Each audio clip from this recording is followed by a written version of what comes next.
And the people have to know what their jobs are and how you're doing it. And the last part's changed a bit, okay? And not for everybody, and I think it's the most important part. And you were part of this too. But when I started working, there was a lot of the pounding the table and the politics. But I think what really makes a great leader is this part, which is heart and curiosity. You use recognition. I want to explain to your listeners a little bit about how I see recognition and what I learned from you. Heart is you actually give a damn. It makes you authentic. You're not trying to be perfect. You make lots of mistakes, but they see, people know you are or they aren't, how you treat people, what you say, do you do what you say, do you follow up?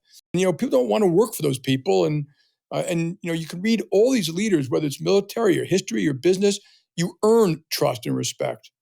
You earn it by every day showing that you're going to work as hard as they do, you care as much, you're trying to do the right thing. You're not trying to be right. You're the first person to say, I made a mistake. You're the first person to share credit. And curiosity is the same thing, but you're always learning. So, I used to go to some branches, some stores with you every now and the restaurants, and you're always learning. I can go to any branch at JP Morgan Chase today and sit down with the tellers. I'm going to learn something about what systems we have, what Bank of America does better. Why do we do this? Why does it take so much? How come we can't do this in the branch?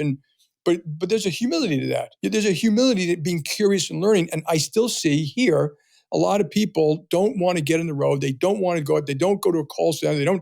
Because they don't want to hear about the mistakes they're making and what they can do better from someone who is junior and doesn't have the same pressure they have. But as the only reason you have these corporate executive floors, I love what Home Depot does. For those who don't know in the podcast, Home Depot calls corporate headquarters. They don't call it global headquarters. They don't call it corporate headquarters. They call it store support center. That's why they're there, because it's a store. And in that store, you have people coming in and then, how you treat people, not just the customers, but how the employees are treated reflects to how the customers are going to be treated. So it's that whole combination of heart, curiosity, giving a damn, which makes you authentic, which is why people want to work for you.